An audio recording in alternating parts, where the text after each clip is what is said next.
Hello there, everyone, and welcome to another episode of Super Casperless, the dumb podcast that nobody watches. Yep, that's it. That's the intro. I'm Zantok, also known as Lister. We've got, the wacky inflatable arms, tubes, man, whatever the fuck that thing was called, Jonno over here. And then we've got our guest for the episode, Bibleonian, Dodds, whatever you want to call him. If you want to call him Hana from Fire Emblem Faith, you can do that too. He'll answer to it, probably. Hi, Hana. I guess he doesn't answer to it. I was wrong. Nope. Fair enough. All right. Well, we somehow got you back on here, even though you hate doing this.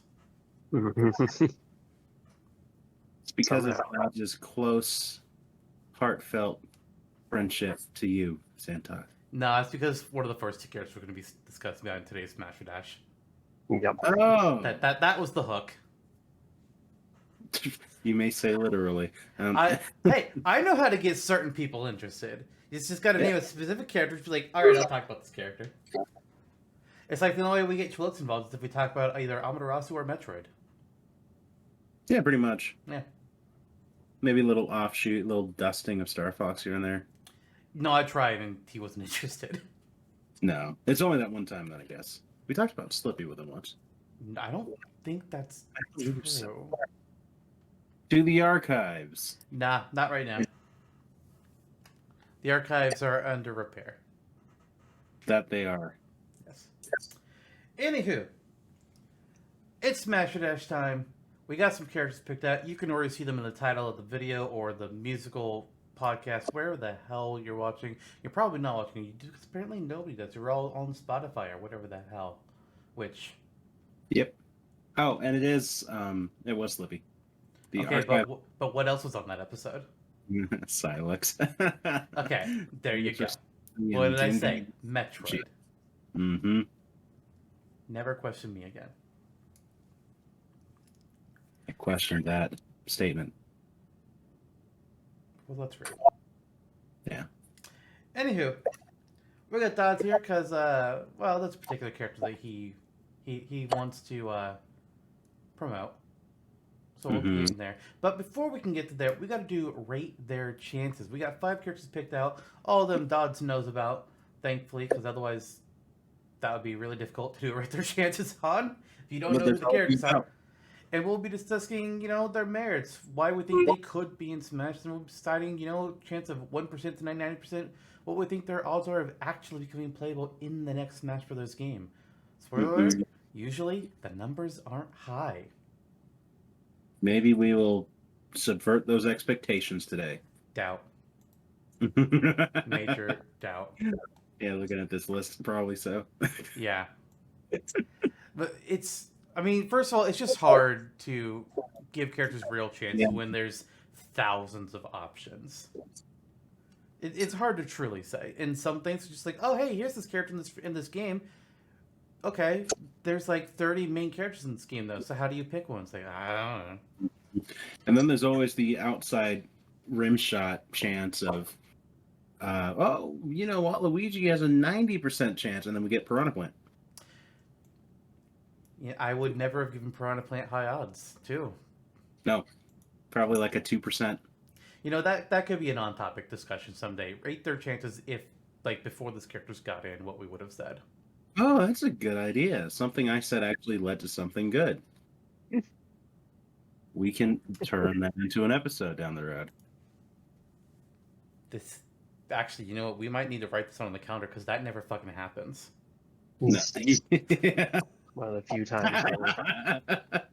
times where a brain cell actually starts working. It's that Fairly Odd Parents area episode. Cosmo had a good idea. Will never happen again. So we must remember this forever. Ugh. Ugh. Kind of like the one time that Mwamba reached his 10-year mark. Dodds doesn't even know who that is. No, but we do. We do. He's a friend. It's Xenoblade Chronicles 3. The game that Jonno took a year to complete after starting it before me. Because he's a fucking pleb. Yeah. There's a reason I don't like you, sir. That's what they call it these days. Yes. Anyways, I'm getting prepared for typing up character names so we can write down their point totals. I didn't do that ahead of time, like I should. Like me. But I think it's time to go to rate their chance, unless Dodds says otherwise. Dodds? Sure. Yeah, I'm down for it. Okay. So our first character from Square Enix, Oh my god. from Bravely Default. Whoa. One. Not the new one, the original. It's everyone's favorite Murgurger. It's Ideally. Oh my gosh. Let's be real. Best character in the game, right? I think so. All you Ring a Bell fans, sit down. Dodds is sitting right now. I'm kind of on the fence with him. I enjoy him, but he's just kind of Bad mind. he's very much in that like I'm a big flirt kind of character, and that can get really annoying. Yeah, I'm traditionally not a fan of those. It's like, could you have a personality other than wants to get girl, please? Dear God. It's one thing when it was Brock. God. Back in the day. Jesus Christ. Mhm. All right, so Idia. Her points are that she is one of, if not the more popular character of the game. Ring a Bell's really her only competition. You could say Agnes is the main character. It's really not his. He's just there. He's pretty much your like, mobility through the game. Yeah, he's who the players experiencing the game from, but he's just a dude that happened to be there. Everyone else has parts of the story. Tis just like, yeah, my village is gone. I had nothing else to do, so I guess I'll go with you. Sure. Yeah, your Mark the Tactician from Fire Emblem. In a way, yeah. Anyway, It actually talks with it, so. Yeah. Mhm. But we He's- do hold a special place for Mark. The Mhm. fact that he got into Fire Emblem Heroes is still, what the fuck? Cannot believe. Mhm. But Idia's biggest issue, though, is just the fact that there's 4 characters. How do you choose, or who are you going to choose from with it? She's got strong competition from 2 others.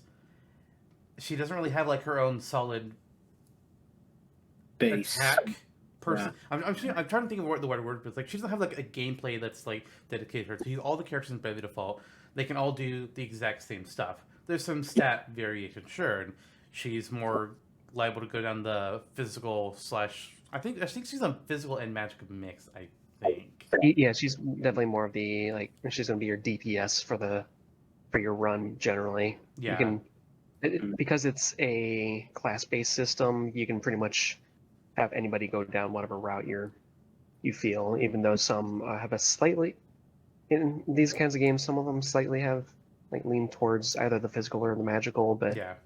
you can pretty much do whatever with Idia. Yeah. It's like Ring a Bell. Obviously, Dark Knight is kind of a place you can go for him for reasons. And Anya's, White Mage or Summoner or something along those lines kind of makes sense with her. But Idia, I guess, Knight is. I don't think Red Mage is in Bravely Default. All the classes have different names in this game, so I don't remember what all of them actually is supposed to be. So but it makes it difficult for her. Plus, there's the other big factor of, oh yeah, there's a Bravely Default 2 now with a different cast.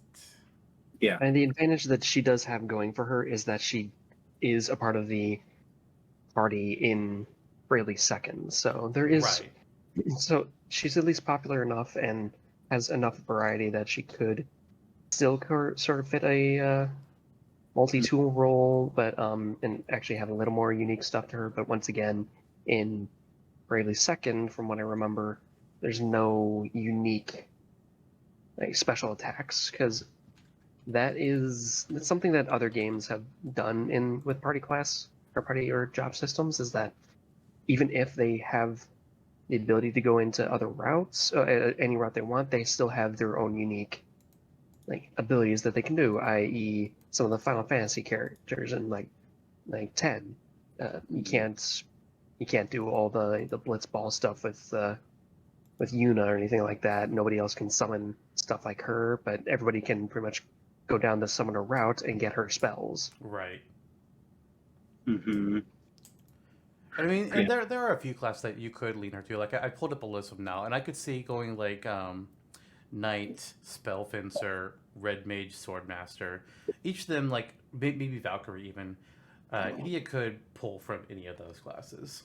Yeah, I believe that the general accepted route or the general like route she tends to go is that like heavy armored class, like you said, the Valkyrie or what have you.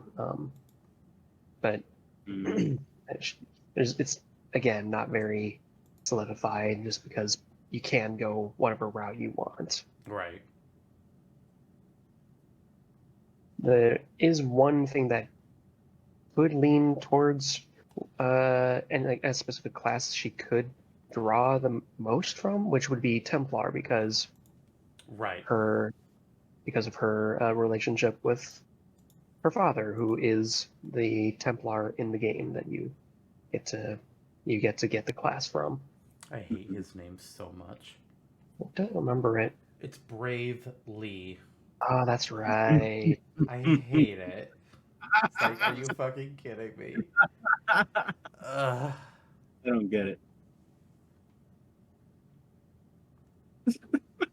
Also, you did mention Red Mage, and they do have Red Mage. Yeah. I pulled them up after I had said that. I was like, oh yeah, hey, that is one of the classes. That's But good. the thing is that like, after that, like, there's really not a lot that she really leans towards in Bravely Second because she doesn't have any more characters she really attaches herself to. Like, because Adia, like coming in as a legacy character, She's her story is predefined. largely her story's largely been done, but now she's just okay. Here's these two new adventurers that she's got to help make sure that they don't die. She's the mentor character. Pretty much, yeah. And I believe if I remember correctly, it's her and Ringabel that are both in second layer. Nope. Or not second, Bravely Second. No? Bravely Second has her, the two newbies, and Tiz. Oh, it's Tiz. What the fuck? Yep. Did he give it a personality in this one? Yeah, actually. Oh, okay. Then I'll allow it. Yeah, on the overall, the thing that's always going to come back to bite Idia is that because she doesn't have a defined character path, the question from the developer standpoint would be, why not just go with either the primary character from either of those games or perhaps another popular choice? So she may stand tall amongst the overall cast of these several games, but Tiz, Ringabel, Seth, Anyez, all may have Tiz. right. No, but they all still are within that realm. Mm-hmm. So it becomes a choice of like, who do we pick out of these five, and why would it be her necessarily? Especially when I think if Bravely Default 2 is the most recent choice, the new freshness right now, I think Seth may have kind of by default higher chances. Yeah, I mean, Seth, or just if you wanted to go with somebody who's pretty much in the same like boat as Adia, you would pick Adele, who's another like female sword fighter that lends her general stats more towards the physical side. Right. Yeah, she can make it in. I like the It's yeah. Adele has a really good design. But I definitely agree with that. It is tough to try and Mm-hmm. yeah, to really like if they're just a blank slate to can't just kind of slap on any kind of job onto, you're really hard pressed to go with, okay, what's the more generally accepted stuff, or do we just go with the sort of because you look at it, and you could look at someone like Hero as well. Hero tends to heroes in most Dragon Quest games tend to also be sort of blank slates where you can either focus them a little more in the physical route, or you could send them down the magical route and have them become your healer, your spell, or your mage, or what have you. But even at least with Hero, they don't have like for most Dragon Quest games, they tend to have a predefined list of things that they can do. It's not just like, okay, Yes. here's 20 classes. Do what you want. I think there might be. Yeah. I think there's a couple of Dragon Quest that have a class system, but I don't Mhm. recall offhand which one's there. I know there's like an older one. Yeah, Erdrick's one, which is Oh, the third one. Oh wow. Yep, Erdrick's allows for the class system, but he still starts as a hero, which does have a predefined spell list, which Right. I imagine they pulled a little bit from, but right, with those being, They pretty much went with every popular spell. Is Yeah. what Hero has. and I kind of get the feeling that with hero in general, they are also largely kind of utilizing what the other heroes were doing, because obviously with Erdrick starting it being in first person, you're just seeing effects on screen. You're not Yep. seeing cool sword slashes that the other heroes in later games get. Yeah. The other question with a character from Bravely Default, period, too, not even necessarily just Idia, is where, compared to other Square Enix characters, Square Enix and Nintendo have a good relationship now. We have several Square Enix characters in Smash, but when they draw, and it's a certain likelihood that we are going to see another one in the next Smash. It wouldn't be out there to assume. The question is, where does Bravely Default land on that list? I think they might be on a B tier, per se. Like Bravely Default, Octopath Traveler, The World Ends With You are all still, they're all great series, but they also all still fall short of being Final Fantasy or Dragon Quest. Wherein Square can easily just say, here's another Final Fantasy character. Yeah. Mhm. There's also the question at the wonders like, are all their third party options going to return? Because if not, then you're competing against Sora again. Huh. Yeah. Generally speaking, for these, I think it's safe to assume that everyone is here. Just a safe assumption. Everyone is here. Don't go down that rabbit hole. But even with everyone being here, we could represent more than just Final Fantasy VII. We could go a side character for Dragon Quest, Bravely Default, Octopath, Live a Live, Tomb Raider. Although I think they sold Tomb Raider this past year. No developer, yeah. Yeah. Chrono Trigger. Oh yeah. Geno. There's that big question. The Super Mario RPG remake, is Square handling it? Have the rights deferred to Nintendo? What is going on? But either way, his chances have currently, in my opinion, shot way up. Yeah, from 1%. Yeah, from 1% to beyond 1%. Yes. But I mean, by the same token, though, we can make that same argument with most of the big companies. Because look at a character for Capcom. Okay, well, they have a million characters they could possibly as well. Bandai Namco, same deal. Konami. Yeah, Konami, Sega, all of them. Yeah, Konami's main competition is a Plinko machine, but that's a different story entirely. A pachinko machine, the Yakuza, predatory financial practices. And now I can't go to Japan. Thank you. At least we didn't talk about who Crash Bandicoot's competition would be within Activision. Anyway. Yeah. So, Idia, thoughts? What are her chances of being in Smash? It's low, purely because of it's an ensemble game, but it's also a class system game, and that's just hard on both angles. What the exact number is going to be, 8. 8? Okay.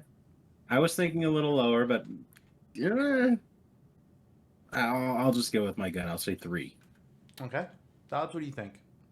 I was leaning around 4. I feel a bit some. I feel like more for her in this case. It's just that so much time has passed since she's been out, and obviously we've got the second game. Mm-hmm. I feel like if they were to bring anybody, it would be more liable to be somebody from the newer game, from the second game, from From Bravely Bra- 2. Bravely Yeah. Default 2. Yes. So your Seth, Adele, or Elvis, or Gloria, any of them. I haven't looked too much into Bravely Default 2, so I'm not really familiar with it. All I really know is the first game. Mm. I played Damn, no, but half point. back in the day. Yeah. All right, well, Edea averages out to being a 5% chance, which, that's fair. I kind of wish she had a better chance, because I think she's a cool character, but Mhm. there's a lot of cool characters. Yeah, if coolness was all you needed, then there'd be a lot more. Then Dante would be in. Yeah, there'd be a lot more other characters, and Good chance for the next game. Still a good chance. All right, well, speaking of the coolness factor, let's talk about somebody that, I think you call this guy very cool. Zagreus from Hades. Mhm. I also have not played his game. I would suck at it if I tried, so I haven't. But I know somebody who knows it. Mm-hmm. Yep, I really think Zagreus is a really interesting character. He has that sort of, he's got a bunch of like weapons that so you could be like, oh no, he's got a lot of stuff he can use. But I mean, if you can throw somebody like Dante into a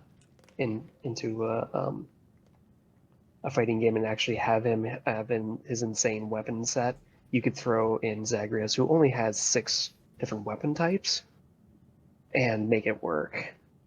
And since Zagreus is all about, since Hades is all about quick stuff, quick movement, and being light on your feet to avoid monsters' attacks, I think he can fit in pretty well. What I'm hearing, since you mentioned Dante, is Capcom versus Hades. No, jeez, Phil. I mean, there's not. To be fair, there's not a lot of Hades characters to utilize. I mean, they're bringing his sister into the next game, right? Yes, actually, I believe that is his sister, if I remember. Yeah, she's going to be the new main character. Yep, I just couldn't remember the relation, but yeah, I mean, you could make the argument of, well, she's going to be showing up soon, or her game is going to start showing up soon, so why wouldn't they just go with her? I think just because of not Dante, because of, oh my goodness, brain already farted. Zagreus. Because Zagreus, because he's still going to be involved in the story as far as we're aware. There's really no reason not to actually see him and just go, okay, well, we still know what he can do, we know what he's capable of, and he's got a lot of variety that he could utilize. Plus, Hades 2 isn't even out yet, and we don't know what she can do anyways, so... Exactly. We know a bit of what she can do just because we've seen her starting weapons, but the gameplay was just like building up the hype. Yeah. But I mean, that's beyond the point. That's besides the point. I think for Zagreus, the best thing that he's got going for him is the fact that you've got the whole boon system that he's working with, where he interacts with a token on the run through the underworld, and he gets a boon from a random god or a god that he encounters. And while you could go sort of this is another case of he's got a lot of different options, they largely don't change things beyond his abilities doing, like, having additional effects. Like if you interact with Zeus, for instance, you get like chain lightning effects, and that could still be utilized in a sort of Monado arts. Yeah, I was about to say Monado arts would be a close comparison, because you just select from a couple. I don't think you would be able to select all of the gods, because unfortunately, for I think some people, Aphrodite is not for little boys and girls. If you I mean, you don't know depending on what weak and charmed do. well, the issue Yeah, isn't weak that. makes It's sense. just the issue isn't that like what she can do. It's that what she looks like. I mean, Smash can get around things. They don't have to say. They don't like put a picture of Aphrodite on the screen. You're like, No. okay, And, here's a symbol that represents Aphrodite. yes, but she does Turn have your a cursor symbol. to it to get her thing.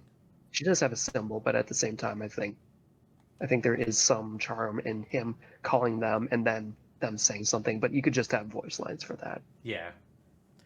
And if they want to have the gods make an appearance, well, Final Smash can do that too. Yeah.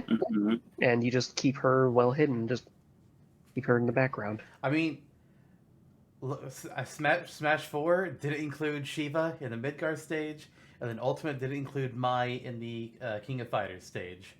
So they are well accustomed to not showing revealing ladies in Smash. Yes.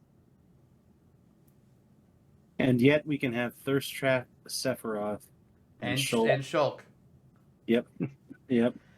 I hate it. I honestly hate those looks. Yeah. Like, why? Yeah, I had to look up Aphrodite and see what I'm telling you about. I don't see anything wrong with her. Of course you don't. I mean, they also removed the Daria trophy from Smash 4 after the ESRB said no. It's so silly, but whatever. Yeah. But I think the other big point to bring up with Zagreus is indie game.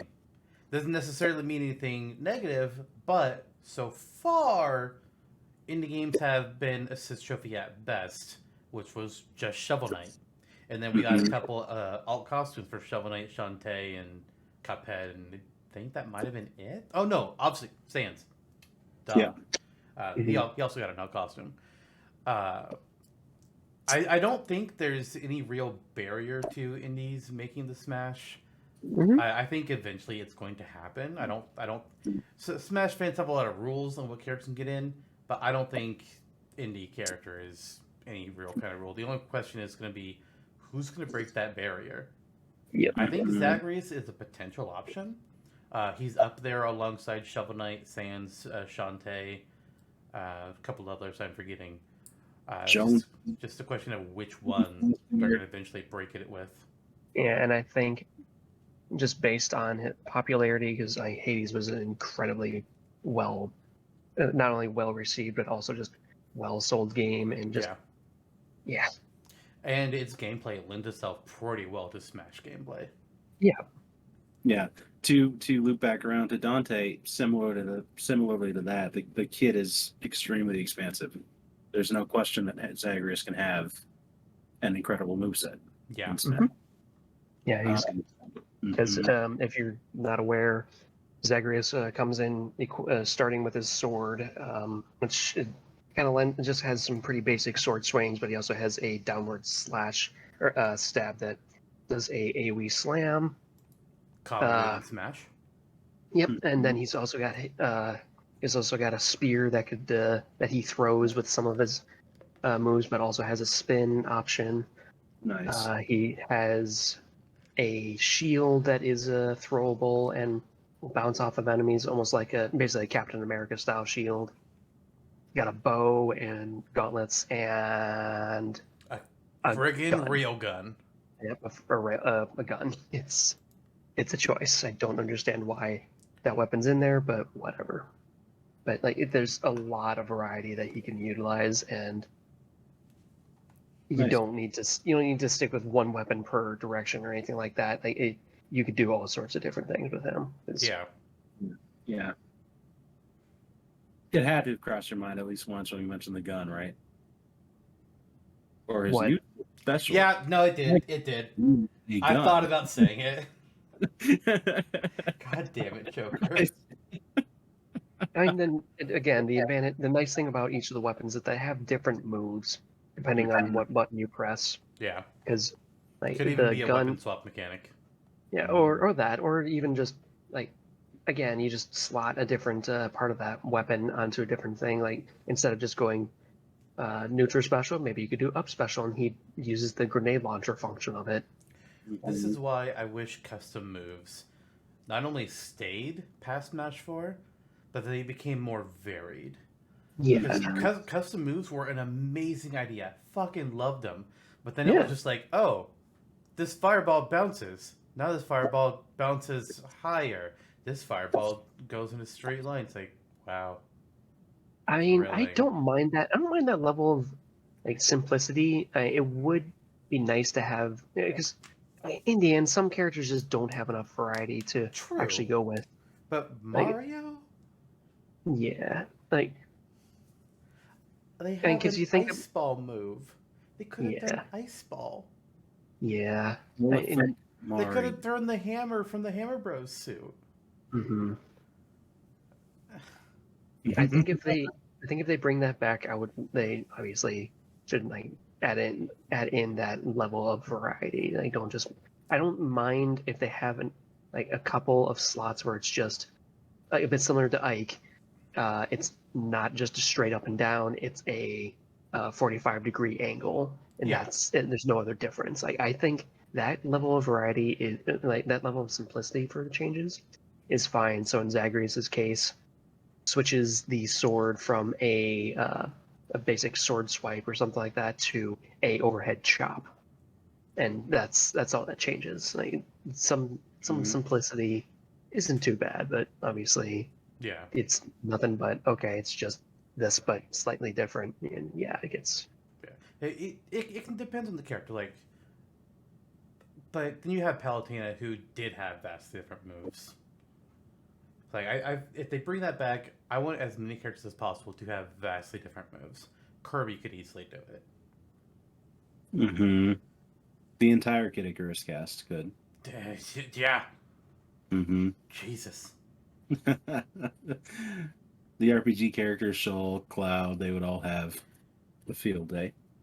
Oh yeah, they'd have plenty of new options. Mm-hmm. Some of them. So, All all right. the All right. So Zagreus, what chances do we think he actually has to become playable? Good question. Yeah, I do think that Hades has proven itself to the point where, through this discussion, yeah, it does stand up there with Shovel Knight, Shantae, Undertale as that level of indie title. So I wouldn't be surprised if Hades is given a nod in Smash. It's just to what capacity? Is it Zagreus as a playable character, or Zagreus as an assist trophy, or a Mii costume, A or what? spirit battle. Yep. Yeah, Kratos could have the Zagreus spirit. It's a question because so far that barrier has been broken. The closest we got was Shovel Knight, arguably, as an assist trophy. And it's just comparing apples to oranges. There's no way to really calculate who's going to come on top, and I doubt even Sakurai would really have a big idea on that right now. I think he's going to sit down and decide, okay, it's this guy on the time. He's going to sit down and see the DLC for the next game when Nintendo will hand him a list of characters. Say, like, this character, do them. It's like, okay. Another Fire Emblem character? You kidding me? Yeah, choose Zagreus or Alear from Fire Emblem Engage. I swear to fuck, I vote for Zagreus so bad. I don't hate Alear. He's a dumbass. I don't hate him. But there is just nothing new you can do with him that's not already done by Marth. Yeah. He's just Marth again. There as well. It would be Marth with Joker's mechanic. Pretty much. Summoning Marth. At that point, give us a Tokyo Mirage Sessions character. Yeah, give us Vander. What a guy. Give us that little thing that lives in the Somniel. The cat. Somniel. Yeah, that thing. Jesus. Anyway. Alright, Zagreus, percentage odds. Let's go. Oh my god, it's so difficult. It's such a sliding scale, 20%. Wow. 20%. as it's lowered a little bit, 15%, to say Hades is here to stay, and I'm putting that kind of in the vicinity of it can be Zagreus or a handful of other characters, but I do think an indie character, period, is kind of in that percentile range. I'm going 13. Okay. Too many characters in the range. I would actually put it at about maybe like a 50-ish%. Okay. Did you say 50? Yeah. I think he actually does have a decent shot. Okay. There you go. So that averages out to 26%. There you go. Plus, yeah, that. I was not expecting to hear 50%. I was thrown.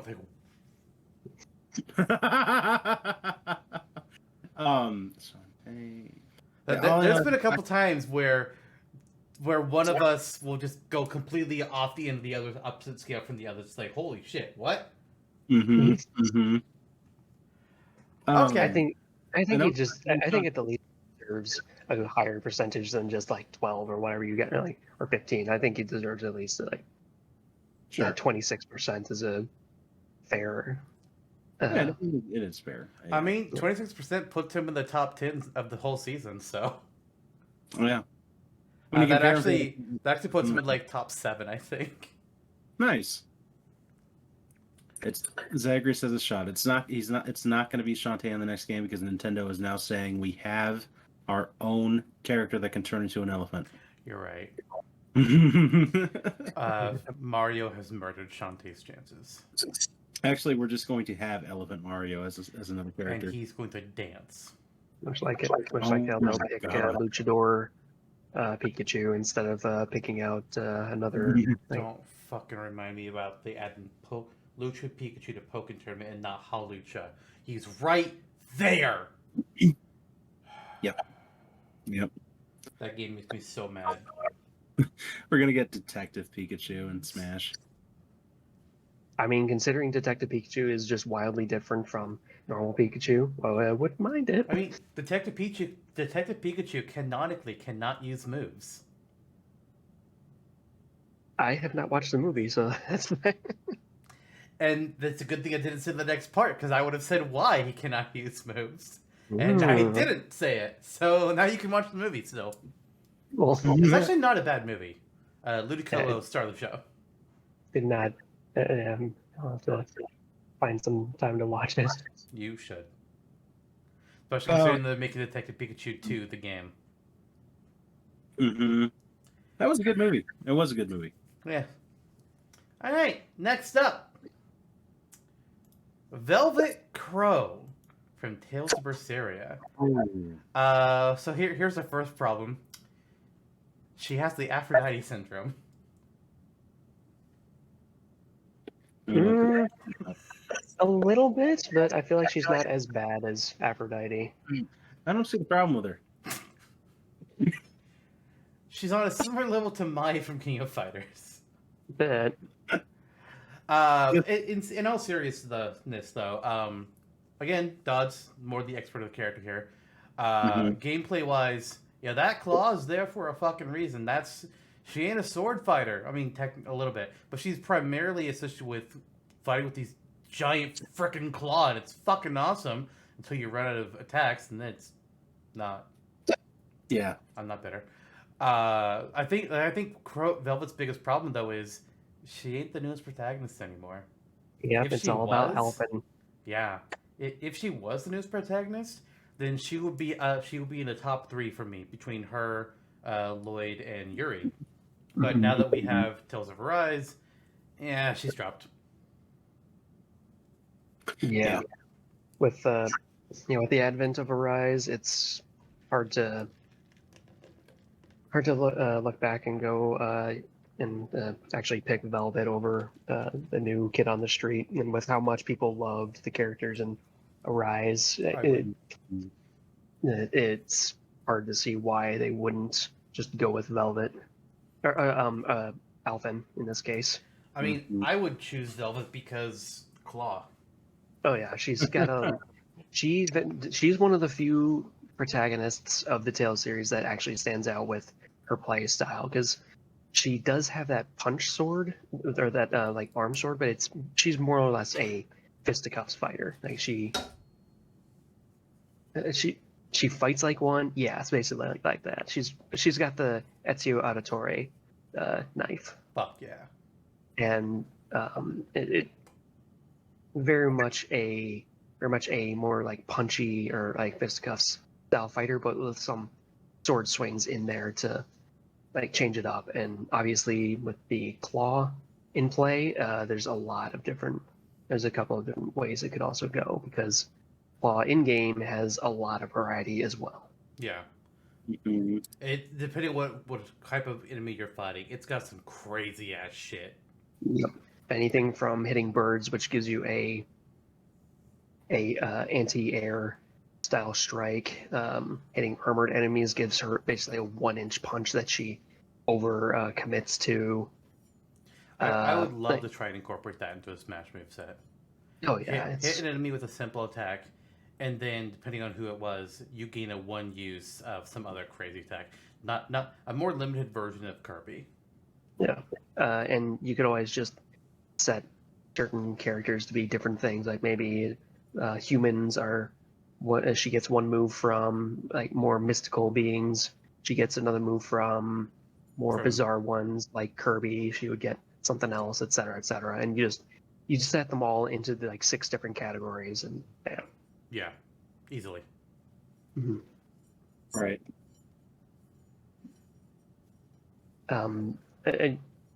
The large issue with Velvet, aside from just the recency of Arise, is also just the fact that like it. I feel like with her, it's hard to look at her, and as popular as she was, you got so many other big shots from the previous. Like, if I Lloyd and recall Yuri. correct, yeah, Lloyd and Yuri, like the male protagonists generally tend to like massively outshine the females, just because like obviously Lloyd pretty much was in the Final Fantasy VII of the Tales series, the one that really brought it to the To the public forefront. eye. Yeah, and Right. you look at Yuri, and Yuri was the first character that they had to put into the Hall of Fame for their popularity poll, because he was winning year after year after year. It started, I believe, around the time that Tales of the Abyss came out, which was Luke Bonfabre, Mm-hmm. and after his game came Vesperia, and well, Yuri took over because everybody freaking loves Yuri. He's great. He's great. He's got a great sense of style. His attacks feel really fluid and feel really flow really well, and obviously his personality, freaking 10 out of 10. Like he stands out. He's not a dumbass like Yeah. Lloyd. And Lloyd to be has no fair, brain.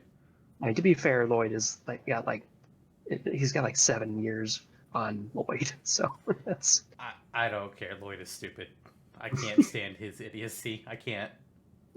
But back to Velvet, she does have that level of variety, but I feel that she would just get outshone by some of the other protagonists, and they would just go with them instead of her. Yeah. Agreed. If we got more characters from Tales afterwards, like I think if we just got like, if Lloyd or Yuri gets in, whichever one of them it is, I think Velvet's chances become higher than the one who didn't make it, because she would fight. Because the two of them, a lot of similarities with their moves, but Velvet would provide that that uniqueness compared to the other one. Yep. Yeah, because she does once again like stand out, because there's so few that don't like fight with swords. It's honestly an RPG and just protagonist problem in general with gaming. Your protagonist uses a sword. Mm-hmm. Most common weapon for protagonists to use in any video game. Guns are probably number 2. Mm-hmm. It's hard to. Anytime one of them shows up that has a different weapon, for some reason they're not as well liked. Mm-hmm. Yep. Yeah, I agree with the general discussion here. Tails has significant chances for Smash, I think, as a series. I thought it was going to happen in Ultimate. Really did. Mm-hmm. Then it turned out to be Tekken, which makes sense. It's just not something you think about, on this corner of the globe anyway. I mean, I think a lot of us thought Tekken was out because Sakurai had previously said like that Heihachi that wasn't interesting. Yeah. And then there was talk about how Heihachi's voice actor had died, and so we all just assumed, okay, well, no Tekken then. Mm-hmm. Yeah, and then people were saying maybe Jin, and then we got Kazuya, so it was a really out there choice, but it worked out pretty well. It's cool. It's whatever. We're gonna get Soul Calibur next. It's either Tails or Soul Calibur. It's either or. It better be Tails with it too. Like I love Soul Calibur, but it needs to be Tails. Mm-hmm. Mm-hmm. But yeah, as opposed to a crowded field like Capcom, Konami, Square Enix, Sega. Namco Bandai pretty much just has Tails and Soul Calibur, so it's going to be one or the other. But yeah, I mean, it's not going to be Berseria. It's going to be Yuri or Lloyd. Yeah. Hands down. Probably, I would guess probably Lloyd, even though I prefer Yuri. The Smash scene seems to think it'll be Lloyd, and Sakurai's even mentioned before that. Like he has directly said when they asked about Tails that it has to be Lloyd. His mind could have changed since then. Don't know. It's possible that if he ever goes to talk to Konami about Tails, he'll be like, "Well, sure, there's Lloyd, but Yuri is also the most popular character we've ever made, and we don't know how to make somebody more popular." That might make him go, "Oh, huh, okay." Yeah, maybe so. It's definitely one of those two, though. No one else stands a chance unless Arise is still the new freshness by the time Smash 6 comes around. Unless they started working on it now, there's going to be a new Tails game out before Rise. So it's not going to be out then. I mean, it's Yuri or Lloyd now, and then possibly the next protagonist, depending on how they're received. Yeah. Mm-hmm. So as for percentages. Mm-hmm. 4%. I'll say 2. I'll go about like 6%, but yeah, she unfortunately time and recency bias. Mm-hmm. I like when the third person gives me an easy number. Okay, 4, 2, and 6. That just becomes 4. Thank you for doing that for me because it's easy. All right, let's talk about a character that has even worse chances, but would be fucking amazing if it happened just because of the sheer hilarity. That is Jazz Jackrabbit. 99%. I think you missed the negative at the front of that. Jazz Jackrabbit, a character from our childhoods. Dodds and I actually, we tried to play Jazz Jackrabbit 2 recently on stream, but it was not wanting to cooperate, so we couldn't do it. And we were really frustrating. Yes, it was. And then we had a whole bunch of other issues that day in general, just like, oh god, what the hell. But he's a rabbit with a gun. Or his neutral. Okay. And his opponent is a turtle. So, we got that too. His girlfriend was kidnapped, and he's just like, not on my fucking watch. I'll shoot you all, and I'm crazy enough to do it. Hell yeah. The fun thing, though, is that Jazz, he actually has the tools to work into a moveset. He can certainly be done, but nobody remembers him. And he's not ever going to be chosen.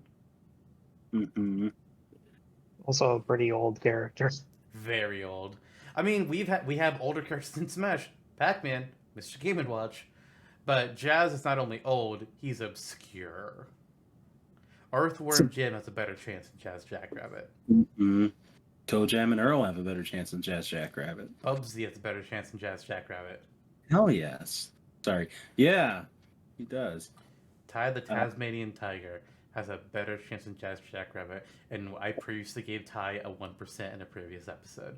So that tells you what my percent's gonna be.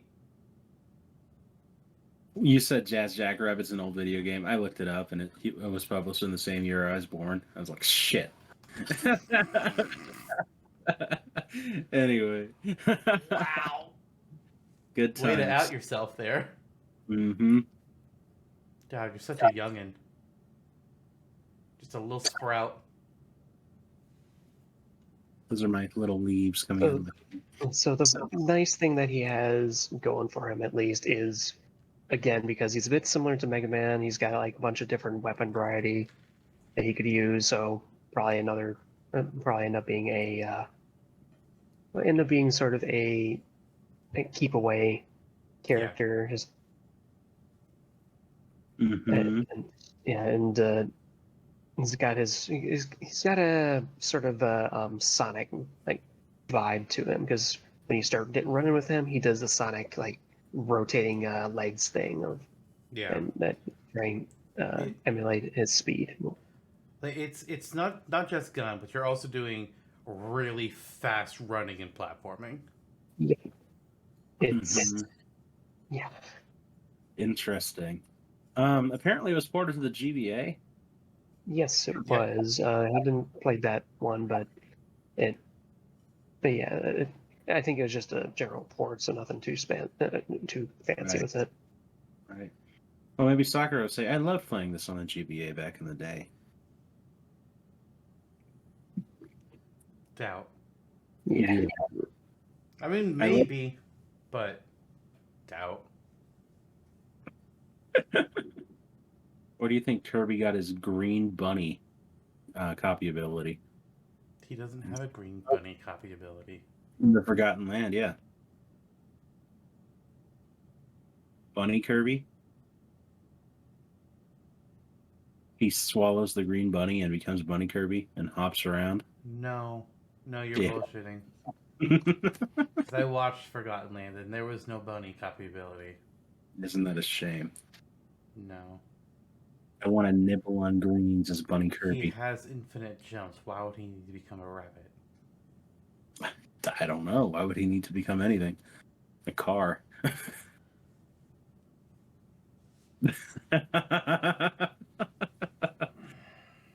Anyway. 50%. Nope. Yeah, it's one. It's Yeah, 1% is, as much as I like the character, he does not. He's got like no chance. right. He's a very old character at this point, and it was not as I don't even know if it got a port to Japan or anything like that. So I don't see any reason that he would end up getting picked over some other like more classic characters. They got Well, he has better odds than Ninja Bread Man. Yeah, I think that company's defunct, so automatically, yeah. I think both companies are defunct. Actually, wait, no. Wait, didn't we Epic find Game? out Jazz was made by Epic? Yep, I was about to Yeah. say. Yeah, no. Epic is Jazz's owners are still around. From the creators of Fortnite, Jazz Jackrabbit 3. They Yep. should put Jazz in Fortnite, and then Jazz will become popular. I actually Honestly. did just look on his page. There is a reference to him in Fortnite. What? Yeah, let me see if I can find it again. No Don't fucking tell way. Don't Oh, this is tell me. Jazz Jackrabbit 3. Huh, I forgot there was a Yeah. 3. Oh yeah, it's a 3D game though, so Not great. Oh, the original Fortnite. Oh no, apparently, yeah. That was before they turned it into a, oh yeah, yeah. This was when it was basically a base builder, not a. yeah. It was going to be a PvE instead of a PvP originally. And it was just a poster they made, Yep. which is fine, but still. Hey, that's more attention than he's gotten since his third game, so. I guess unlike other anthropomorphic animals, Jazz just couldn't get over one shitty 3D game. Yep. He just Croc. unfortunately he just wasn't in the cards for him. Yep. You know who it might be in the cards for, though? Yeah. Cyrus Albright from Octopath Traveler. Whoa. Cyrus is not a sword user, so there's a point right away. Mm-hmm. He is actually the Scholar class, although from what I have been informed, characters can change classes, which I did not know before I quit playing the game. They can have a secondary class. They cannot change from their primary. Is it in the 2 where they change from the primary, or can you not do it in 2 either? Can't change in 2 either. Okay. Well, at least I don't know about the secondaries and all that, but I know as Scholar, he's got, your basic spells. Fireball, Ice Wind, the Lightning Bolt, the usuals. He's got upgrades to them all. He's your standard mage. But I think Cyrus's biggest problem is, we kind of mentioned it before, ensemble casts. Who the fuck do you choose from Octopath? There's 8 characters. None of them are more important than the other. Yep, every single one of uniqueness and popularity. Yep, it's with a cast like Octopath, it's going to come down to just who they feel they actually want. There's no main character because you can start with any of them. There's like you said, all they're all equally important, and all their stories relate to the main backstory in one way or the other. It's yeah. Like, personally, if it's me choosing, I'm going Hanet, because she's got the bow, but then she can also call in a bunch of different monsters to do attacks. That's more unique than swinging a sword or casting a spell to me. Yeah, she definitely has a lot of uniqueness to her. And thankfully that uniqueness was carried over into her successor of Ochette in the second game. Yeah. Was it all 8 classes from the first game or in the second, or did any of them get replaced? None of them got replaced, Okay. but they all did get reworked. So some of them, their abilities are different. Well, who's the new Scholar? Because maybe they have something new that Cyrus can pull from. Let me double check on his name, but it is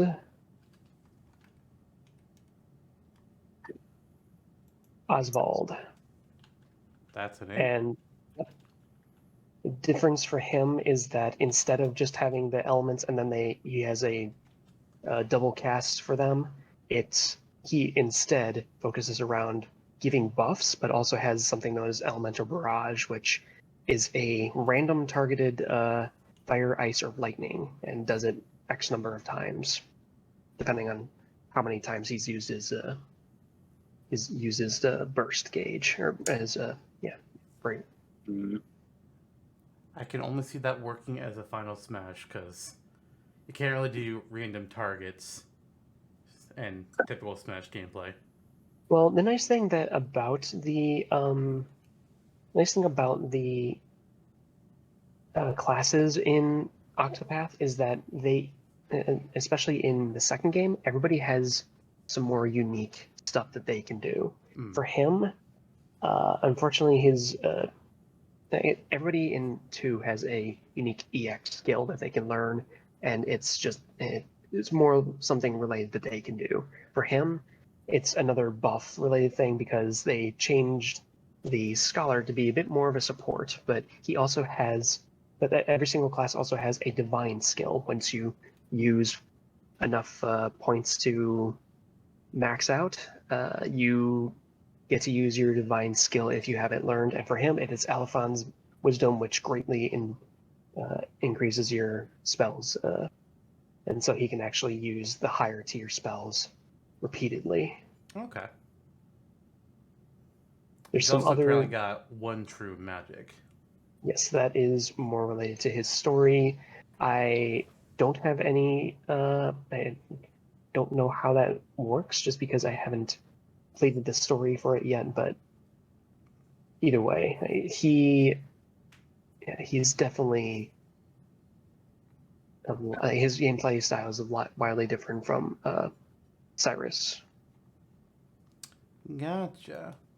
despite them being the same class. And the nice thing about Cyrus, though, is just that he does have that variety, and he could actually use some of the other classes as extra tools. But yeah, Yeah, so I'm looking at the different attacks that the characters have from the first game, and just seeing what they have, it kind of feels like Cyrus and Hanet are pretty much the best two that would translate into Smash. Like there are some characters that, are maybe more interesting, like in general character wise, like Tressa or Primrose. But looking at what they can do, I mean, sidestep, donate BP, those aren't really moves that would work in a fighting game. We could use some more mages. Yes, we really could. Less swords, more magic. And then we finally get a mage dedicated character, and he also uses a sword. God damn it, Robin.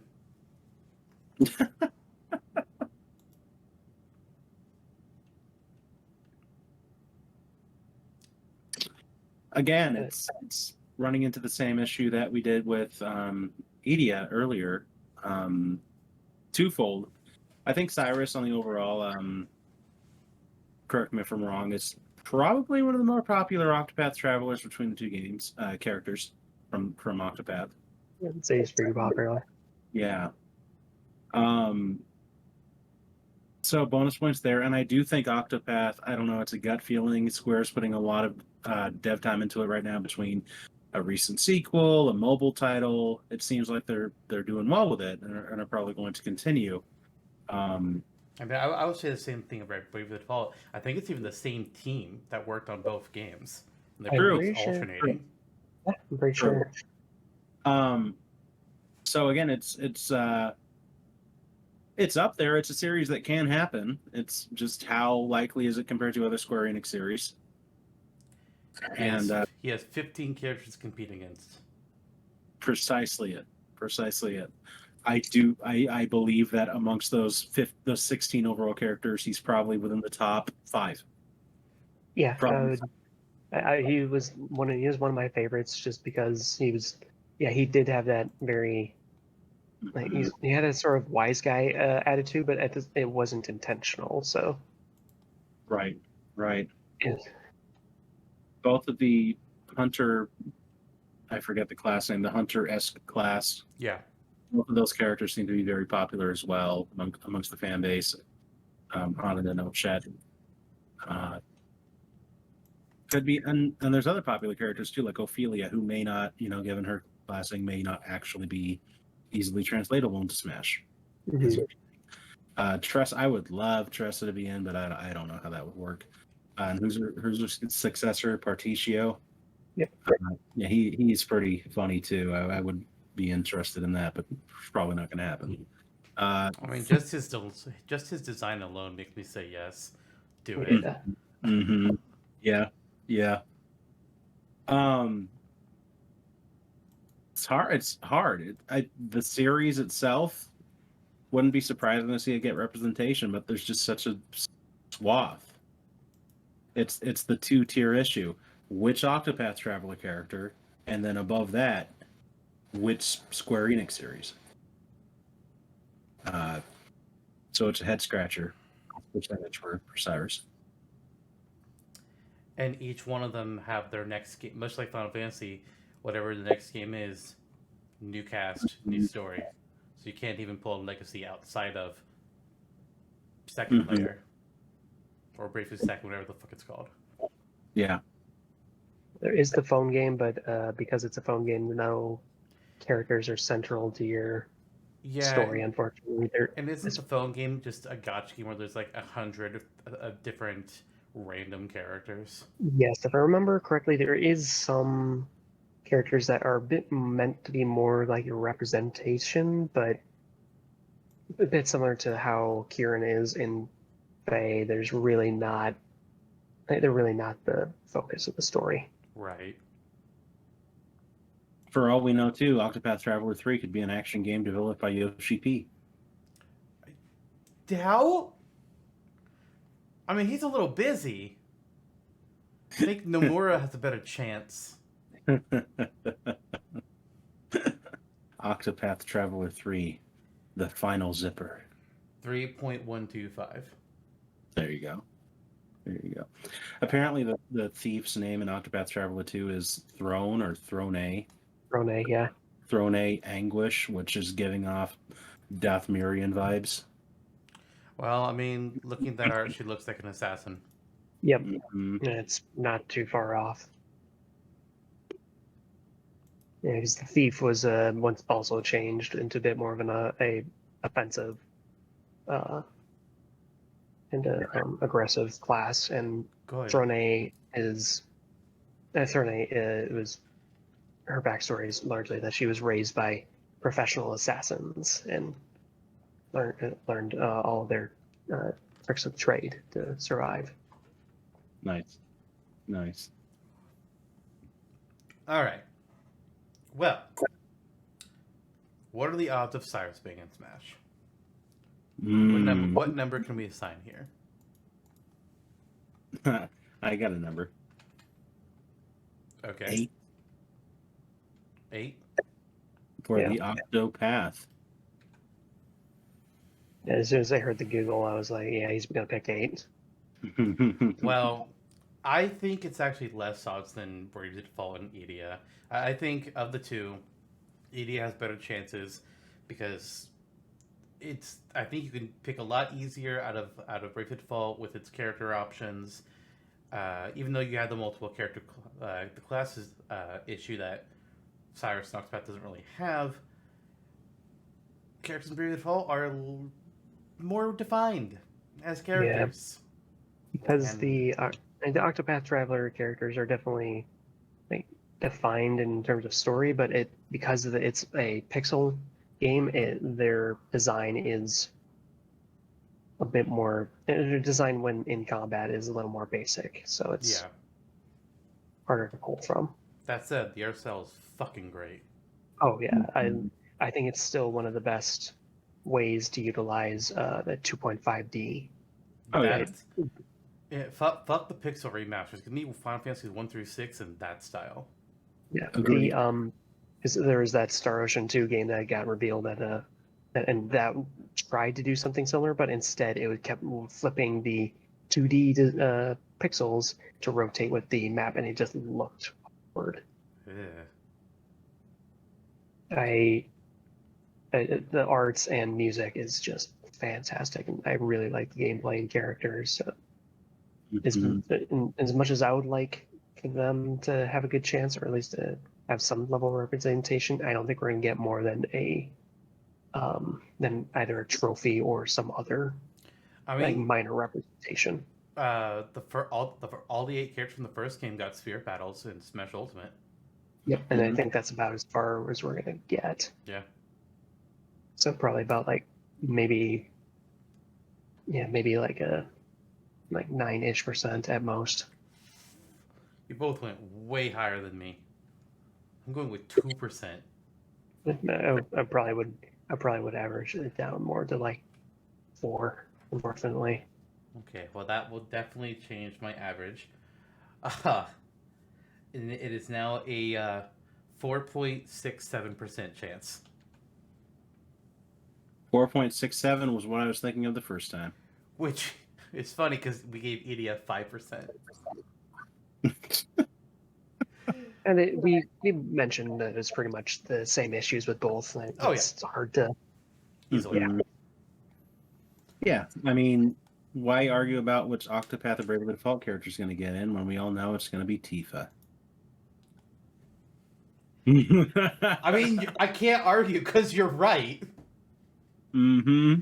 Tifa's gonna be the next Square Enix character that gets in. It's just fact. I hate it. Not that I hate Tifa, but can we get some other Final Fantasy love? For fuck's sake. Yep. They'll give you lightning. No! I don't want lightning. Oh, God, no, give us fucking Cecil or Terra or the Warrior of Goddamn Light. Onion Knight. Sure. Okay. It's better than Tifa or fucking Lightning. Noctis. Better than Lightning. Clyde. Probably better than Lightning. I don't know. I haven't played 16. Okay. I'm going to watch it at some point. I haven't looked at anything else yet. It looks good. It's just not the game we Sure, expected. it's just an action game, and I can't play those. I know. You saw me struggle with Ghost of Tsushima. No. Mm-hmm. No. Oh, God. Okay. Well, we're done with Rate Third Chances. Now let's get to what the episode is actually named for. Smash or Dash. It's Pirates versus Ninja. Well, not Pirates versus Ninja. It's Pirates and Ninjas today. And we're starting things off with the Pirates. First of all, we got a more traditional offering for you. He who aspires to be a mighty pirate, TM, Guybrush Threepwood, versus a pirate of a different sort. While Guybrush goes against the seas, Vyse flies to the skies. Because he's from Skies of Arcadia. It's a thing. So, Dodds, why don't you start us off here? Give us a primer on who the fuck is this Guybrush Threepwood guy, and why is he important? So Guybrush Threepwood, obviously, as you said, wants to be a mighty pirate, or says he is a mighty pirate. So he claims, in real- self-proclaimed. Yeah, it's self-proclaimed because in actuality he is a giant goober. He has aspirations of being a very noteworthy pirate, and chases after forget the exact details of the first two games, but is trying the first to game is make the Pirate Lords gave him a series of tests to become Yes. a pirate, and he succeeded. But I mean, the nice thing he's got going for him is Guybrush, very crafty individual. And when I say crafty, that definitely means he's very good at crafting stuff too. He is, because he's from Sierra adventure game. That means he's going to be building random stuff out of random stuff. It's the classic. How do you make this? How do you solve this puzzle? Well, you stick a toothbrush on the end of a string and get yourself a weird fishing rod and fish yourself up a boot to be able to unlock something. It's that weird adventure game logic, but with him, he's got some good solid humor to go along with it. Because yeah, Apparently, he has very steely phlegm. Yes, actually, that is Yes. accurate, and he can make it sticky. We'll say, Oh gosh. yeah. He has to win the spitting contest. Mm-hmm. Because ordinarily his spit won't go far enough until he drinks this nasty shit. And then, oh hey look, my spit becomes more solid and it will go through the wind. Yep. That happens. Nice. Meanwhile, his opponent is Vyse, a sky pirate. His father is the leader of this sky pirate company, Captain Dine. And, he grew up wanting to be, pirate adventures. Ha, it's all fun. And, of course, as RPG protagonists tend to do, he ran up against the evil empire. Shock and awe. And, they weren't involved in shit until he decided, I'm just going to raid that ship. Oh, hey, look, I rescued a girl that they were keeping. That's fine. I'm sure it'll be fine. He gets back home. His home gets attacked. Alright, well now you're pulling me into war and I'm gonna fucking murder you all because you fuck with family. Yeah. Unlike Guybrush, who is more just like visual novel, puzzle making, drag random item onto random item to do shit. Vyse is an RPG character. He's got some super moves that he can do. There's, Cutlass Fury, counter. Oh, good, a counter. He has a shield technique called Skull Shield, Rain of Swords, and I believe he also has each character is associated with an element that I think is fire. which is also very typical. Oh, the main protagonist. If there's elements of all, the main protagonist is almost always fire. Mm-hmm. But here's a fun one for you. He's also a playable character in Valkyria Chronicles. Yeah, I don't know why. It's absolutely Vyse, but it's like a alternate version of him, and he uses the goddamn machine gun or whatever the fuck that gun is. I don't know guns. What the hell is that? Yeah, it's from what I understand, it's like same personality but different take on the character. Mm-hmm. I don't think they would include that in a Smash move set. His Valkyria Chronicles cameo, but it's technically there. They could pull from it. Give him his costume anyway. He's also playable in Sonic and All Stars Racing Transformed, so Sega hasn't forgotten about him. Just like those YouTubers are playable in that game. I forget who they were. Oh god. Danica Patrick was as well. That's a weird game. Don't put real people in a cartoon game. Just don't do it. Unless it's Jackie Chan Yeah. Adventure. Yogscast is in that game. Why? Why? Also, a random football manager from the sim game Football Manager is in that game. I did so close to fulfilling the dream of it being the pro bicycling manager instead. Oh my gosh. The Team Fortress 2, that was cool. That was cool, but all the other guest characters, it's like, eh. It's like, But then second why went too right, and then they made just Sonic Racing as their next game. It's like, why? The Xbox avatar was a racer. And the Mii.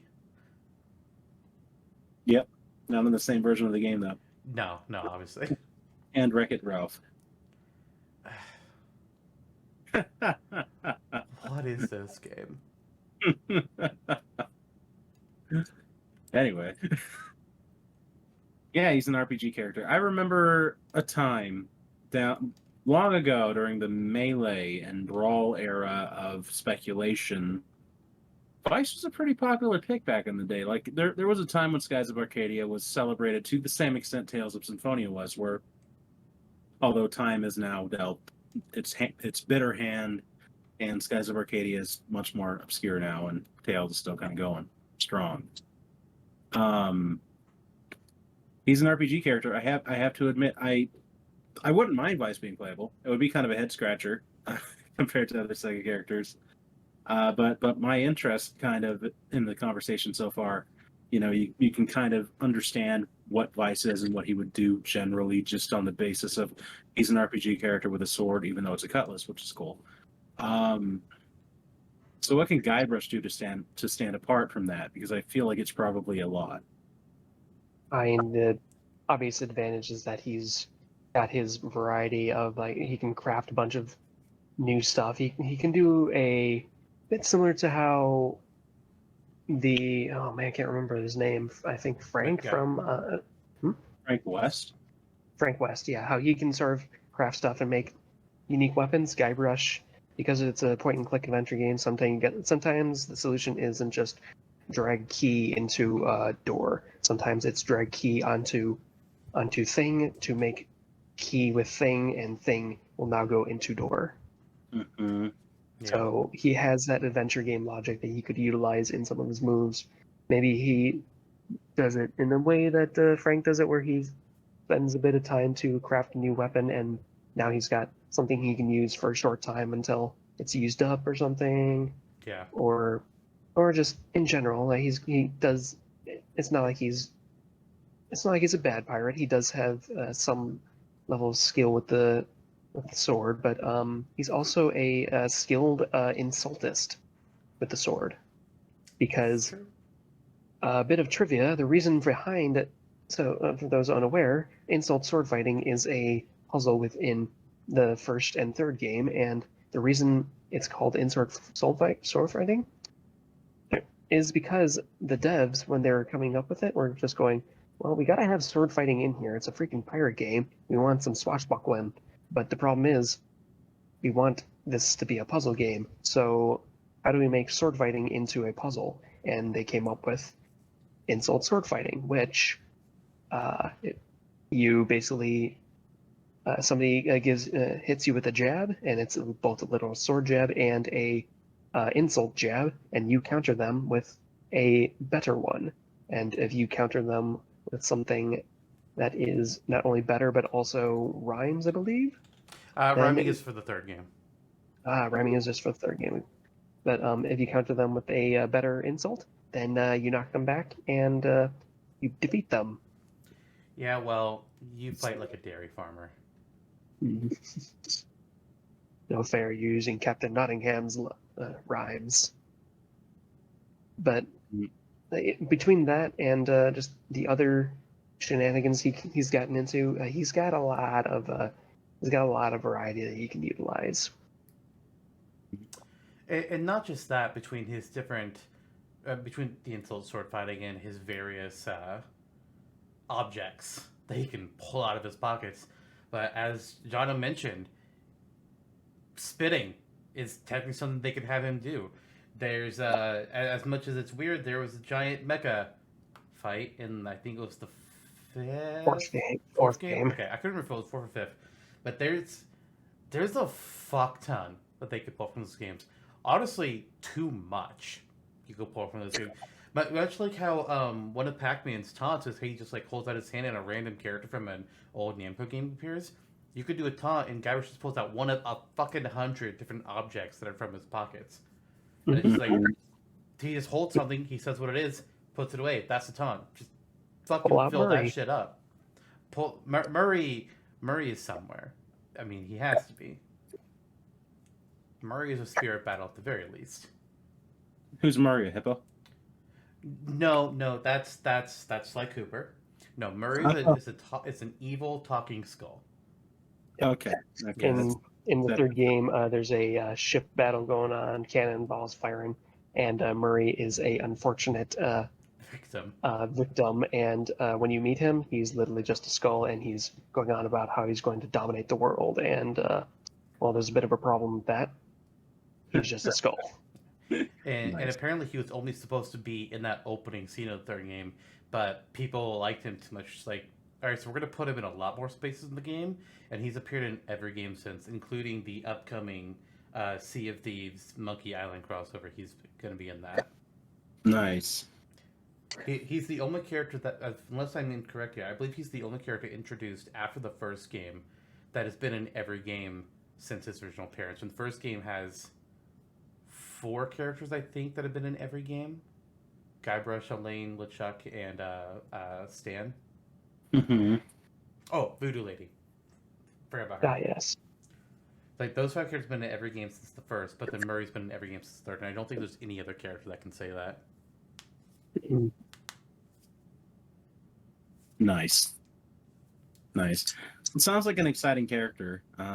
One that I wish were realistically a part of that discussion. Like, oh, what indie-ish characters are amongst the top echelon of Smash? Because it would be funny. It would be funny. Who owns Monkey Island now, actually? Because I know it was LucasArts, I thought, that made the original games. Yes, it was. Devolver Digital? Mm-hmm. Holy shit. I guess that makes sense why they went with a different art style, because Devolver Digital has definitely done some different art. Disney. What? Oh. Disney owns, of course, because they bought Lucas. Oh, yeah, that would make sense. Yeah, I remember reading now that they had to get permission from Disney to make Return to Monkey Island. That is so strange. I'm surprised I got it. I'm not a fan of the art style in it. I'm not. Yeah. It's okay. It's just when you watched all the games back to back, and then all of a sudden the art style takes a hard swerve. It's like, oh god.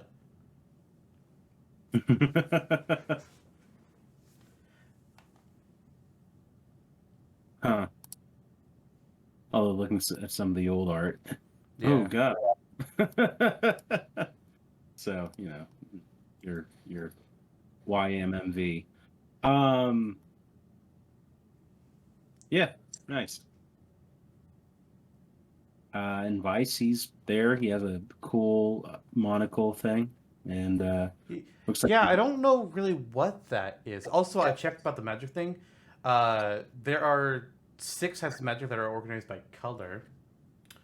But and anybody, from what I can tell, can learn all the magic. But they each have different speeds that they can learn the different kinds of magic as. And he learns red magic the fastest. Mm-hmm. Oh, interesting. Okay. Red magic and then blue magic he learns pretty quickly.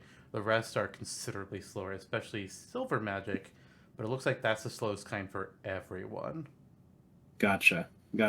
I do like the steampunk sci-fi aesthetic of the game. It'd probably be a cool romp to play through at some point. At some point. Yeah, I was planning to watch the game before we got to this episode, but I just did not have time with everything else. Mm-hmm. But yeah, that's fair. But yeah, red magic is fire. I'm trying to see what green is. It's probably healing. Mm-hmm. Yeah, it's healing. There's always there's always the potential, just like we've always said, Fire Emblem's issue in Smash is not the character quantity, it's the character quality. Yeah. We know these characters are capable of more. There has just not been an effort to make them more. Yeah. Same general idea with RPG characters in general. Just because he's a short sword wielder and he has these general magic spells, you can do anything. You can do anything to make the character unique. It's fine. It's good. He's a cool looking character. And if you want to go that route, you go that route. That being said, what route are we going?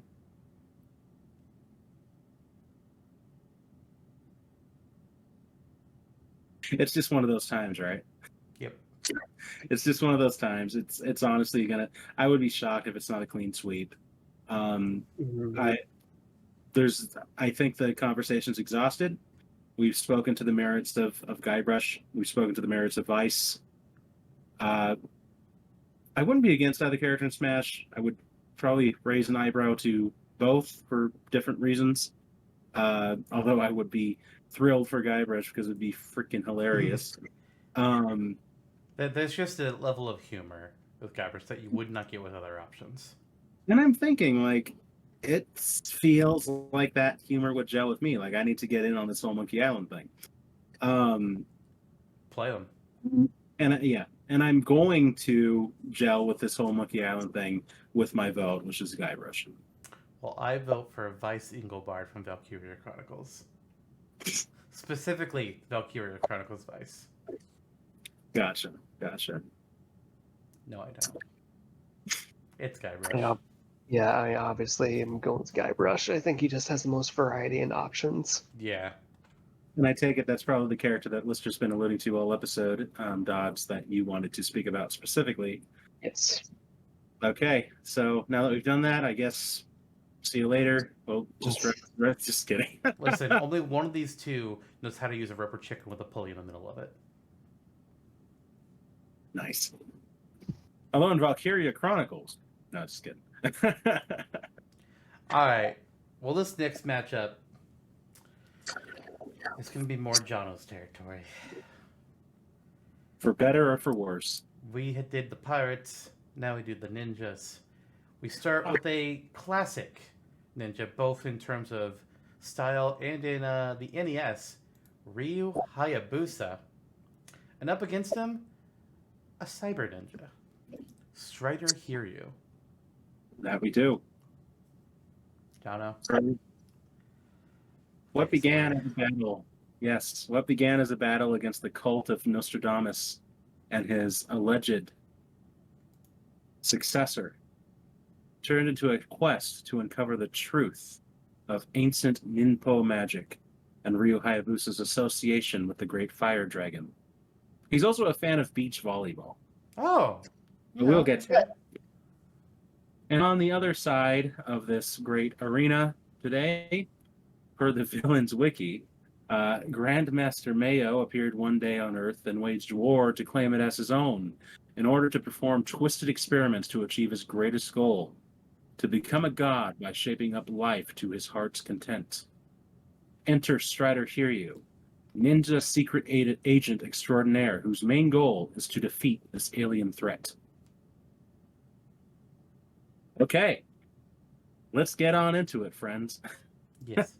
They're both ninjas. One's a cyber ninja from the relatively near-ish future. One is a, at first glance, more traditional ninja who is involved with some secret agent shit galore, As you etc.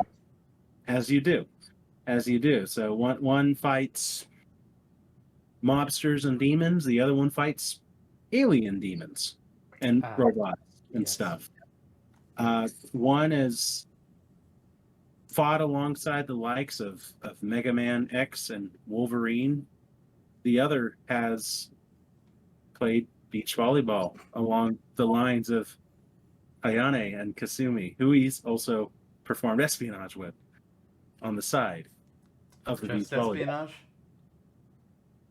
Probably, yeah. Depends on who you're talking to, I suppose. Depends on who you're talking to. And they're both action-oriented platforming titles, generally speaking. Ninja Gaiden has many more games in the belt than Strider does, including where things leap off with the DS title and Ninja Gaiden Black, and go into this top-down action style instead. He's been Strider, in Dynasty Warriors. Yeah, he has. He has. Strider is a classic character. Hasn't had as many installments, but the ones that he's been in have been all really great, almost beat 'em up style, old school action adventures, like Contra, except you're playing as a guy, as a ninja with a katana. Fan demand alone got them to make a new game for him in 2014. And it's a good game. Yeah. It's just as hard as the original, which is an issue for me. But it's a good game. You can say the same about the original Ninja Gaidens, though. Oh my gosh. It's that NES difficulty. They're both great characters. I mean, Hayabusa, has had some clamor amongst Smash fans, myself included, for a while now, being, the argument being he's one of the last, like, A or B tier NES era characters really left to pull from. So there's that history there that speaks to him. Strider, again, is a little newer, but still old by today's standards, and an arcade classic. One who's become a very popular character in Marvel vs. Capcom. So,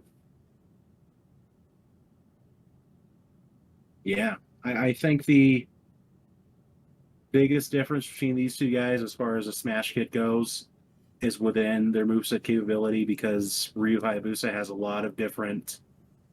It's magic versus tech. Right, he has items and sub-weapons and different magic capabilities, whereas Strider has more of like a combo-heavy slashy moveset, but... One thing that Ryu does have is that in the 3D games, he does have a bunch of different weapons he could utilize as well. Right. But similar to Dante again. Right, like a scythe, for instance, and Yep. things. Yeah, that's also true. That is also true. So Hayabusa, he's yet again a character whose kit is ever expansive. More like traditional, maybe projectile style options than Dante or whomever, although Dante has a million guns.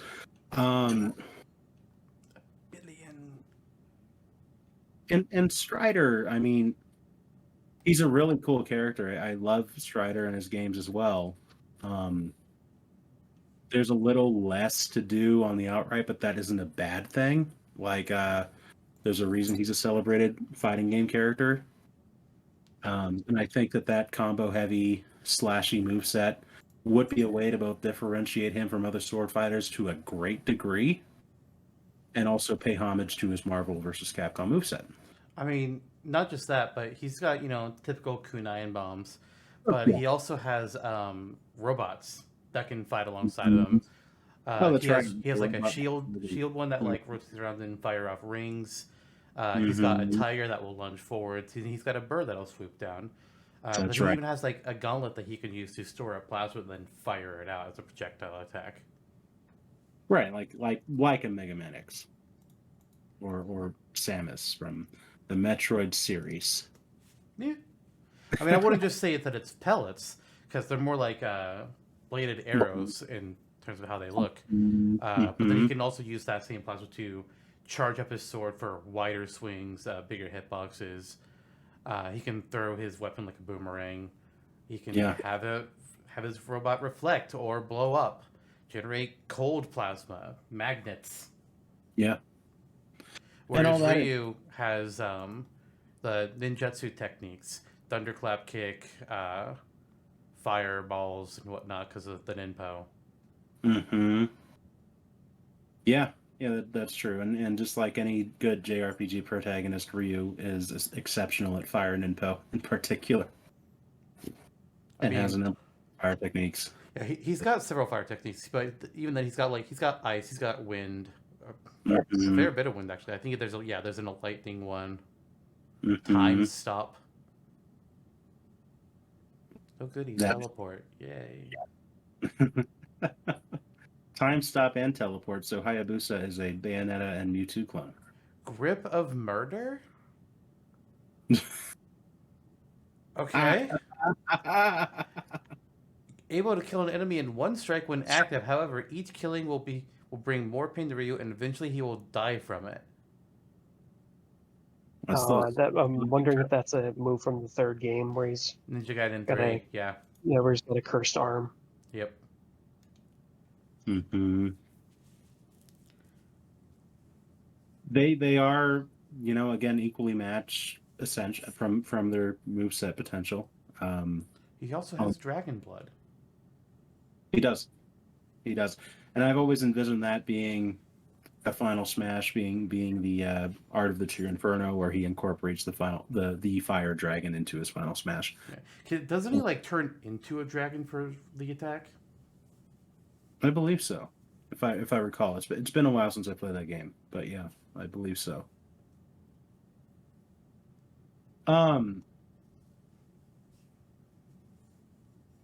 Ninjas, man. Ninjas. Mm-hmm.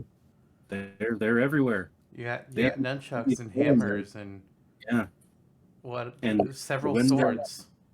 Windmill shuriken and scythes and wind ninpo and I mean, and they both have Kusarigamas. robot summons. Yeah. So it's really down to taste. I don't think there's a wrong option here. I think in the rate their chances world, this is not. Yeah, Rage chances be very different.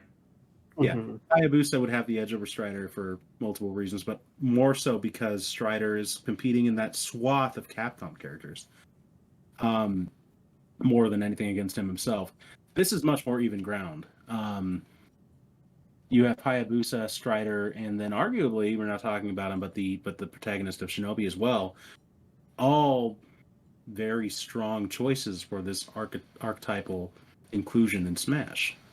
But what about Sheik and Greninja? That doesn't quite hit the right. But his name is Greninja. I know, and yet Hayabusa and Strider have not wrapped their tongues around their necks. Maybe that's a point against them. You're right. We should put Vyse back on the table. Only if he wraps his tongue around his neck. Calls himself a ninja. I think Vyse would do anything at this point to make it into Smash. Unfortunately, I don't have much to add regards to Strider. I'm more familiar with Ryu because I didn't even know who Strider was until Marvel vs. Capcom. Until Marvel vs. Capcom, yeah. So wasn't generally on the systems. From what I remember, wasn't on the systems I was playing, but Genesis. yeah. Mm-hmm. I think he's neat. He is neat. I wouldn't be against either of these characters being in Smash. He can wall jump. They can both probably wall jump. Let's be Mhm. honest. They can probably both walk. They can Yeah, walk. they can both wall jump. Yeah. Mm-hmm. Mm-hmm. They can both do the duck walk as well. Nope. Yeah. Ryu Hayabusa can canonically do the duck walk. Nope. Yeah. So I guess we've just kind of hit that point already. It's who are we picking? This is unlike Vyse versus Guybrush, honestly. That was a clean sweep. This is one where neither choice is necessarily factually wrong. Don't tell the internet that, because they will say that one of us is wrong. They will. I'm gonna guess it's not gonna be me. So I think, are we ready to lock in our votes at Yep. this point? Or at least say our leans. Yeah, Who wants to go first? you. All right, Hayabusa. All right. My vote. Well, I've kind of mentioned this in a previous episode. Hayabusa. I watched the Strider games. I watched most of the Ninja Gaiden games. I didn't watch all the 3D ones because the first one bored me. It just did. I don't know if maybe it was just who I was watching. It wasn't super interesting, but the first one bored me. It didn't really make me super excited for Hayabusa. Strider just seems more interesting to me.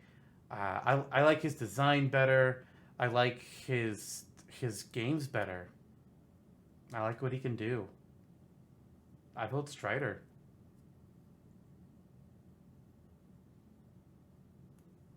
I For me, it's the same argument but reverse. Fair, fair. But I played and enjoyed Strider's games too. But yeah, I would probably. I think just because of my lack of knowledge of Strider, I would probably end up voting. I would have to vote Ryu.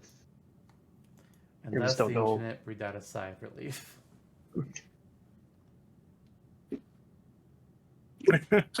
It's like neither of them. These are bad choices, as you've mentioned. It's just when I watched them, one was just a lot more fun to me to see play out. right. And to be honest, the original Ninja Gaiden trilogy, then Dragon's Song later on, that's where the majority of my enjoyment from that series comes from. Right. I haven't put in the time to play all of the other games yet. I do own. Well, I did own it on the Wii U. Now, like that doesn't mean any good anymore. It's and I understand too. Like Tecmo Koei games, there's a certain quality or non-quality to them in current times as well. There is a silly cheapness to it, right? Like modern Ninja Gaiden, bleeding into Dead or Alive. It has a cheesy quality B movie role sheen like Resident Evil kind of does. So it's not quite the vibe for everybody. Mm-hmm. I think they should do a new Ninja Gaiden game that is 2D platformer, but in modern style, kind of like what they did with Strider in 2014. I agree. Not this 3D shit. Not every game needs to have a 3D thing going on. Mm-hmm. They can go the Mercury Steam route. It did wonders for Metroid. Oh, hell yes. Mm-hmm. I think that would turn out really well. Strider, they don't need to massively renovate Strider. I think the 2014 sequel was awesome. They just need to make another one. They just need to make another one. Ah, yes. If only Capcom listened to people that weren't their employees. If they even listen to them. Capcom listens to the almighty dollar. They sure do, buddy. As do we all. Well, it would be. Fuck that. Interested in a sponsorship or Super Cash Brothers? Contact us. Yeah. We won't shill your game. Also Get out, true. Apex. Get out. I'm not doing it. Oh my gosh. Good times. Nope. Yep. All right. Well, we did our rate their chances. Only one of them scored high enough to make it into the top 10, and that was Zagreus. Mm-hmm. And then we got our Smash Dashes done. So that means, well, we're getting close to the end of the season. So when we get to that Tournament of Champs at the very end, Guybrush and Ryu are going to have a chance of being the most... I'm going to change that sentence. the most wanted character for Smash of the Smash and Dashes of the whole season. Will either of them win it? I think they got a decent chance. Better than some others we talked about this They'll be season. going up against the likes of Pigma, Midbus, the Rampage Squad. Yeah, we've Sir at least it's not Rabid Mario. Oh yeah, I forgot about him. Yeah. That happened. Anyways, well, Dodds, you don't have to be kidnapped anymore. Thank you indeed. Thanks for having me on. Yeah. Maybe someday I'll make a Guybrush moveset and I'll be like, hey, Dodds, help, because there's so much to do. Please give me direction. There's too much. There are too many options. All I know for sure is rubber chick with a pulley and it has to be somewhere. And insult sword fighting. That's all I know. Everything else is up in the air. Definitely. God. What Where a to time begin? I ain't doing it right now. Fuck no. But Yeah, next but episode... You guys have a little bit of time. Why don't you just start making the moveset right now?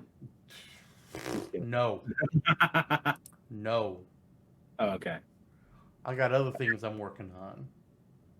That you do. But next episode begins the penultimate cycle of the season. On topic, we're talking about adventure modes in Smash, whether it's Melee's adventure mode, Brawl Subspace Simulator, or Ultimate's World of Light. What we liked about him, what we don't, what was better, and what do we want to see in the next game, if anything? Because Smash 4 didn't give a shit. What the fuck? You think Master Orders is gonna make up for it, or fucking what was the dumb Mario Party mode? Oh, I guess we had Smash Run. That's technically our adventure mode for Smash 4, just on 3DS only. And then friggin' Wii U gets a Smash Tour. Ooh, yay! What a fun fucking mode that was. Not quite. Not at all. I played it for the achievements, and then I was done. Me too. We'll get there when we get there, though. I have so many words for that era. I have 2 words. It sucked. It was a footnote and a footstool into Ultimate, and that was kind of it. It was definitely one of the modes of Smash Brothers. Mm-hmm. Yeah, that's also true. Yes. All right. Well, we'll get more into that in that episode. But for this one, we're done. Stop listening. Go do something else with your life. I sure wish I could. I'll just leave it at that. Goodbye, everyone. So, yeah.